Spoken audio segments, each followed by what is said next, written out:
আজ দুপুরে রান্না করেছিলাম বিটরুট শাক দিয়ে চিংড়ি। এটা যে শুধু খেতেই দারুণ তা না, বরং স্বাস্থ্যের উপকারিতাও কিন্তু অসাধারণ। এতে আছে প্রচুর পরিমাণের আয়রন অ্যান্ড অ্যান্টিঅক্সিডেন্ট, যা আমাদের শরীরকে ভেতর থেকে সুস্থ রাখে। প্রথমে শাক ভালো করে ধুয়ে কেটে নিলাম, সাথে কেটে নিলাম পেঁয়াজ কুচি করে। তারপর একটা প্যানে তেল গরম করে নিলাম, এতে দিয়ে দিলাম কাটা পেঁয়াজগুলো। পেঁয়াজগুলো একটু নরম হলে হলুদ গুঁড়ো আর মরিচ গুঁড়ো যোগ করে নিলাম। তারপর অ্যাড করে নিলাম চিংড়িগুলো একটু লালচে হয়ে আসার পরে দিয়ে দিলাম কাটা শাকগুলো, আর তার সাথে দিলাম ফ্রেশ কাঁচামরিচ।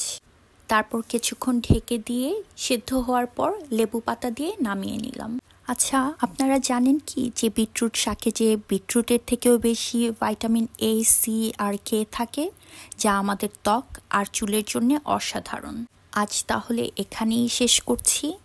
ভালো থাকবেন, আবার কথা হবে অন্য কোনো দিন অন্য কোনো টপিকে। Bye bye.